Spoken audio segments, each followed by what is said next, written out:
up, everyone? Once again, this is Nate Armbruster, It's Darlon Berryhill. and we're back again for another segment of It Takes a Christian Village podcast. And today we have this tremendous young guest that's going to tell us a wonderful, beautiful story, but we're going to get into that. Yeah, he's a student athlete. Go ahead and introduce yourself, bro. Hello, everyone. My name's Caleb Baker. I'm 13 years old. I like play football. I'm in the jiu-jitsu as well, and I'm a worshiper of God. Okay. Now I've heard some good things about you, bro. From the short information that I've got. So I heard that you play football and everything. So I can resonate with you and everything. Now my question is like, what got you into playing football? You know what I'm saying? Like how'd you start playing football? I started because my cousin, he went to the University of Pittsburgh when I was 7 years old. Oh, He motivated me to start track, but track really wasn't my thing. So I started playing football, flag football. And when I mhm. was 8 years old, I got into tackle. And ever since then, I've stuck with it. Okay. I like that. Uh, how? Okay, now more on the Christian side. How has God like intervened in your life with football, and like how has He gave you the stepping stones of you able to play at the level that you're at now? God has been great to me since accepted him into my life. A couple months back, I had a hamstring injury. Doctors said I Hmm. wouldn't be able to play for the rest of the season. I recovered in about 2 months and I got back to our second game of the year. And that just really shows what he has done for me in my life. So with that hamstring injury, and I know that's we hear that in the NFL and college a lot, and sometimes it can mess with your psyche on, your ability to get back on the field. Share with us some of the realistic feelings you had during that process, from when it happened to your recovery. When it happened, my feeling my leg was like, yo, this don't feel right. I thought it was a cramp at first. The next morning I woke up, it still felt the same way. We went to the doctors. Doctor said it's probably just a torn or pulled muscle. We can't really be sure. So keep icing it, icing off, icing it, icing off. We listened to them for the first 3 days. Nothing really seemed to happen. So my mom worked her magic, started giving me massages, salt water and pickle juice. Of course, I Yeah, started for those days. one day after I actually could walk without crutches. Okay. And that's when I started to do more mobility movement in my hips. I got into my backyard pool just to move my leg a little bit. Um, excuse me. After that, just started. It felt better, so I went Right. outside, started doing some ladder drills with the cones. Okay. Uh, a couple weeks later, I was back in action. Yeah. Hey, Right. hey, you said that pickle juice, boy. I can resonate back in, boy. Oh my gosh. I remember I used to pull and like I used to pull so many things. Actually, um, when I was playing football, we was in Miami actually. We was in Miami, and I ain't gonna lie, this is when I was bad at football. And I don't know, I thought I was the stuff because I recovered a interception, right? Or a fumble, and I took off running and I got blindsided and I got smacked real bad. And a disc moved a little bit. I don't know what it was. I forgot what the doctor said, but a disc moved a little bit, and like the pain was unimaginable. But you know what I'm saying, that pickle and that salt stuff, oh my gosh, it helped so much. But you know Wow. what I'm saying, kept going like, and actually, I want to ask you, what position you play? What position you play? Running back. Oh, you're a runner. You know, I used to be running back too. Yeah. Yeah, but I was on more the defense side, but I was running back too. That yeah, So you did a lot then too, Dylan, huh? yeah.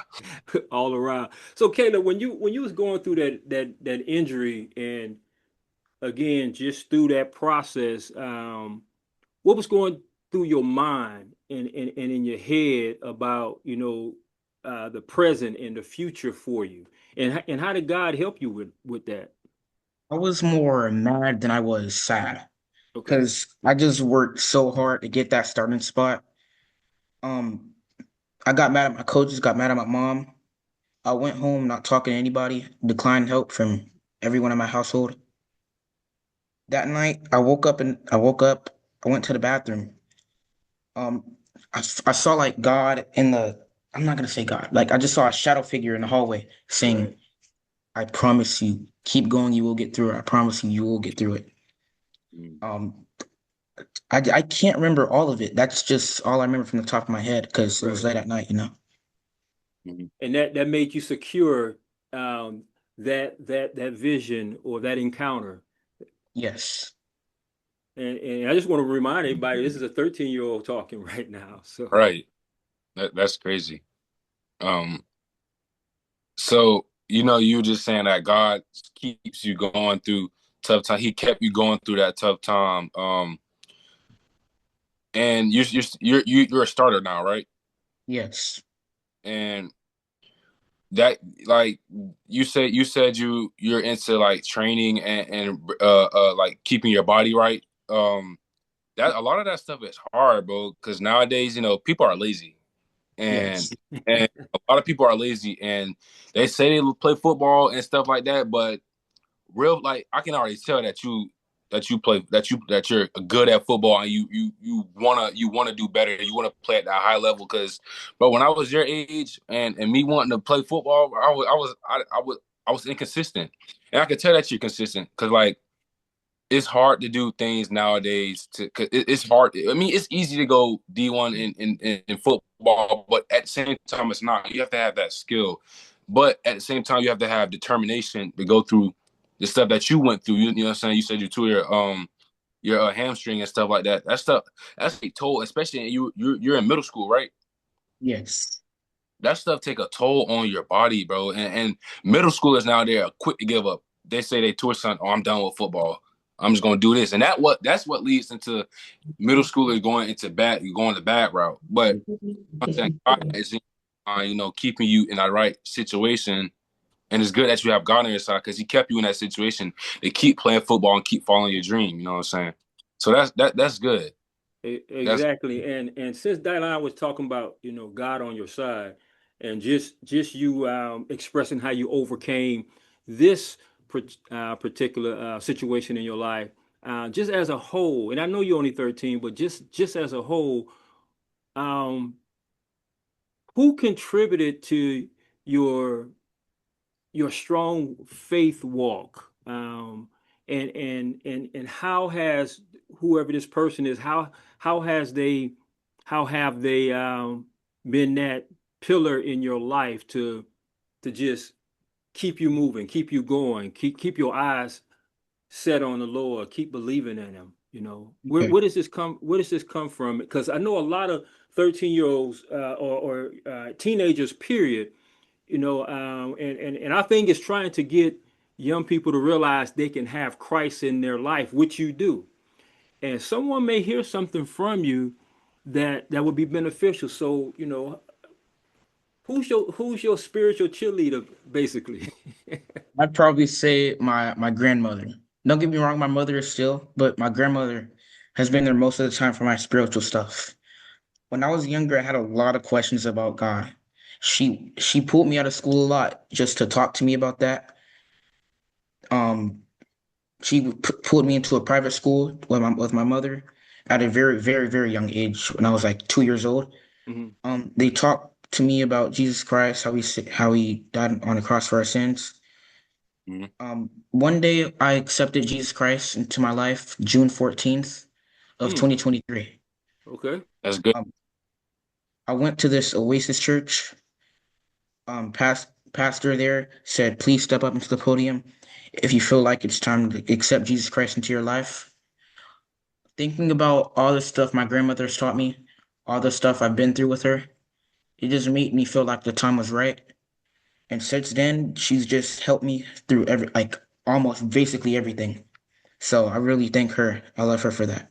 Amen. Yeah, that's beautiful, man. And It I'm sure is. she's extremely proud of you too. Yeah. It's good. You gotta make your people proud, you know what I'm saying? Mhm. And not everybody's road is different, you know, to Yeah. the path that so everybody's road is different, but at the same time it's the same for many people. If you have God on your side, you're gonna achieve what you have. So to the people out there that's watching and to you, like don't give up on your dream, bro, because you're always gonna achieve anything you want. And you cause like you always have somebody there. Don't I hate when people say, "Oh, nobody's there for me. Nobody's here for me." Bro, God's there with you, bro. He's always gonna be there with you. And that's what a lot of people don't realize nowadays. That they're quick to give up. Like I said, they're quick to give up because they think they're doing this alone, but they actually have God with them. Why do you think I'm still going as Yeah. such a like I'm telling you, bro, I was bullied. I got bullied so bad. And if I didn't have God with me, I don't know where I would be now. I wouldn't be able to play basketball at the next level because I cried or I gave it. When the times got tough, bro, I went past it. Like I had God use those situations in me to burn my field of to worship Him and to want to do better. You know what I'm saying? And you said that you're into what kind of training were you into? Like training in jujitsu. Right, right. So what is that? What's Brazilian jiu-jitsu? What is that? It's a type of self-defense that originated in Brazil in 1700s, I believe. Mm. Hmm. It's it's more ground game than it is up, which is karate. Hmm. Um, about takedowns, how to defend yourself, submissions to put anyone against you, like in a place they can't really get out of.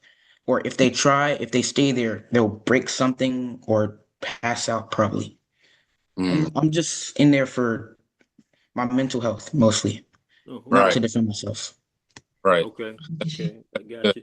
good. That's really good. You know you can apply that to football too. Yes, You can that's apply that to football. yeah, another reason for takedowns, how to fall properly, because I would Mm. always fall incorrectly and hurt my forearms. Yeah, that's Okay. bro.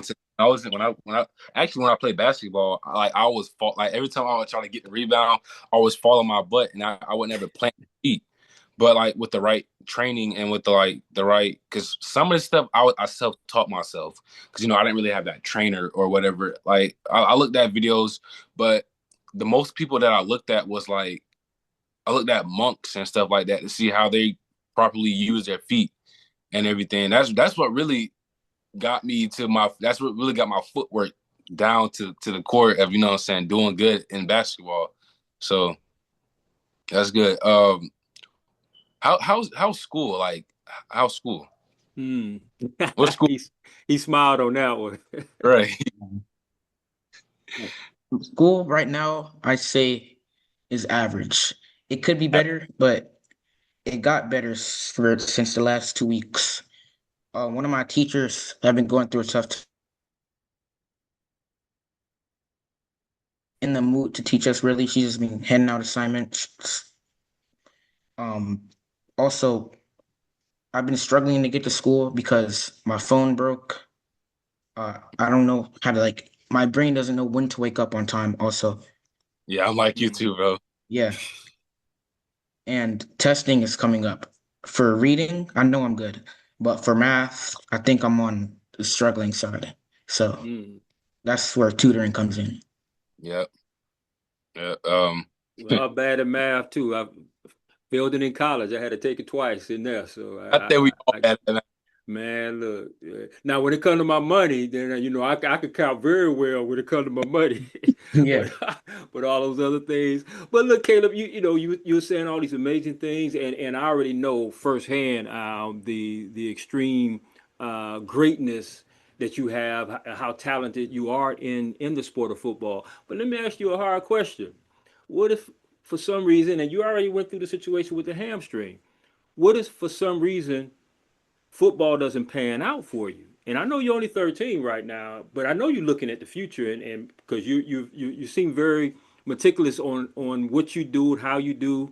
again, Right. especially for your age, but Yeah. you're focused. What if Right. football doesn't pan out for you? Um, First, I want to be a Marine, also a bodybuilder. Ah, okay. Okay. Okay.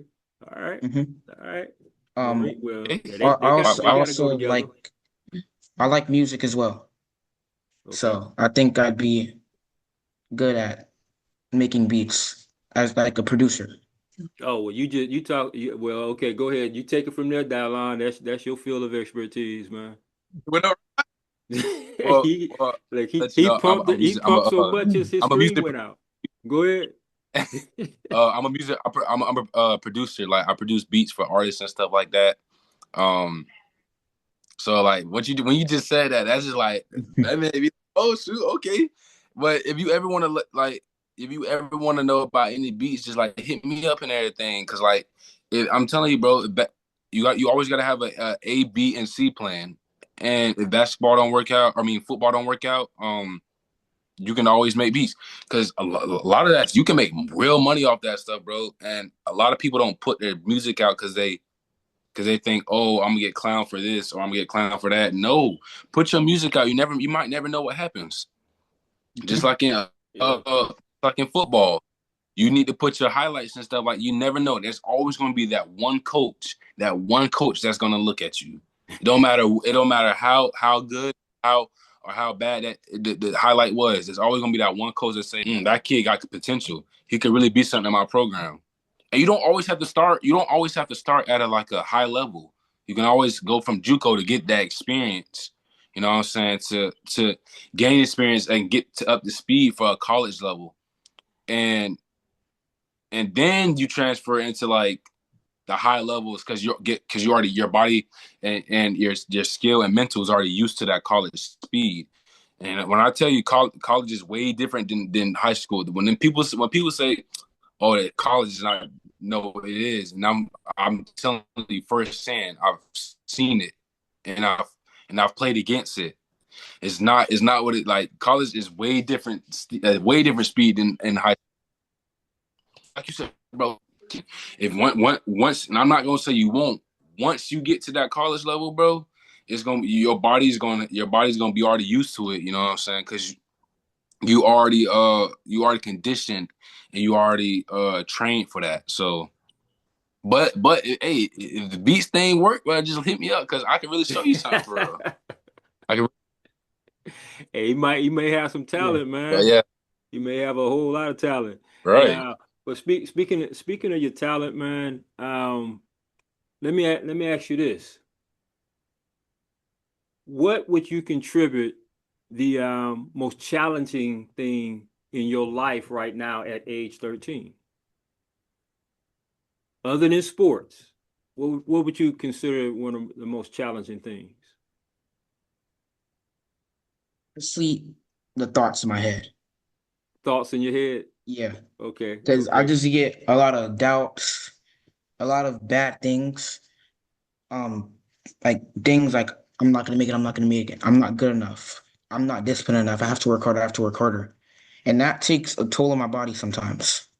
And Right. it's sometimes things that I just can't get away from. Gotcha. That's interesting, man. That's interesting. That that's I'm gonna tell you right now. That's the devil or the end. That's the enemy trying to get play in your head and get in your head and tell you you're not good enough because he wants you to fail. He wants you to be a failure in life. He wants you to go towards the bad stuff in life. He wants you to do all that. I'm telling you, bro. I was just like you. Like I had all these thoughts in my head saying I'm not good enough to do this. I never make it to the next level. I never play in the NBA. I never do nothing. That's just the enemy in your head, and you gotta like we say, you pray to go to God about it, bro. He's always gonna be there to listen to you. And I'm telling you, the enemy's never gonna go away. He's gonna he's always gonna keep trying to find a way to get to you, and that's what a lot of people nowadays deal with. They deal with self doubt and bad low self esteem because they think they're not good enough. But God says you're good enough. He's always going to tell you you're good enough. You're my creation. I made you to be one of the best that you can be. I made you. You can follow your dreams and everything. That's just the enemy telling you you can't do it, even though you know you can. Yeah, and And I agree with him on that because no matter what the age is, we all three of us represent a different age group, and no matter what the age, the adversary is always going to be coming at you. But it's being safe right, in Christ, that'll get us over. So that being said, my last question for you, man. We already know that you have a spiritual support group, and those are the individuals that help you from a spiritual standpoint, praying for you, seeing into you, the whole 9 yards, making sure you read the word and understand it. But Caleb, what would you tell another young man your age or a girl your age that does not have that spiritual support system? And as Dylan was just talking about how things come at you, whether it's the adversary and you staying focused and you keeping your mind straight and just the plethora of things you have to do as a young man, what would you say to an unbeliever, someone who's not saved, right now from your perspective? They just, excuse me. Hmm? I One of the things, one of the only verse that I know that I first learned by heart is Proverbs 3, 5, and 6. Trust in the Lord with all thy heart, And and lean lean not not. to thy own understanding. In all thy ways acknowledge him, and he shall direct thy path. Yes, sir. But for some of those who don't follow that, I like just accept him, like just believe him. For one of those years in your life, I promise you, that will be the best year you've ever had. And that, hey, yep. that was simplicity and good word right there. I mean, that's biblical actually. You got anything else, Dylan? Um, actually, I have a few. I have two questions for you. The first one is, and I ask everybody this, but is there anybody in your school that's that you tried to that's not Christian, but you've tried to revert them into Christianity? Like, have you seen that they want to convert, but have you tried helping them? Is there anybody in your school? No, I don't. I only have three good friends, and So, two of them are Christian, and another is Jewish. Mm. So outside, I don't really talk to anyone else besides those three. Oh, okay. Okay. What's the other question, Dylan? mhm. Do you use God in your way through football? Like in your with your path, the path that you're to walk down right now with football, do you use him? Yes, I do. Like, you know, like And you say, oh, I hope I have a good game and everything, but I pray to God. Do you pray to him about stuff like that? yes, before every game, I go to my mother. We pray first, and then we do our little handshake, and then we say to God first. All right. All Okay, right. that's And I'm at to see that handshake firsthand one day, man. When are your games usually scheduled for, man? The Um, season start. now, How do they run? now high school, which is usually Thursdays and sometimes Friday nights. yeah, Oh, that's oh, so that's you go to high school next year? Yes. Okay. Oh, okay. So yeah, Thursday and Friday nights. Okay, okay. Hey, Dylan, we going to make a trip down to Miami. Wait, all what right. high school you finna go to, man? Oh, West Broward High. Ah, okay. No, it will. Okay, we got to make a trip, man. Get in the Right. stands You and, got and, and to and watch root them him, bro. on. Huh? So I gotta come watch him. We gotta go Yeah, watch him. yeah, exactly, And do Yeah. it for a touchdown, you know what I'm saying? That part right there. Hey Caleb, man, it's been great having you on. We gonna get you back again, man. And we serious about coming down there and watching you because that's what it's about. Supporting, you know, uh, young people, especially Christian young people that's really trying to do something. And we're definitely amazed. I'm amazed of your articulation and your extensive vocabulary and just your mannerism about speaking. And that's a testament to your upbringing, and you turned out to be an upstanding, bright, great young man. You got last words for us, Davon? Not really. You good? Not really. Okay. Well, Caleb, hey, we appreciate you coming on, man. Like I said, we're gonna have you back. And again, thank you for being part of this podcast of It Takes a Christian Village. And you all will be back again for another segment and another tremendous, great, and wonderful guest. Come back and talk to you.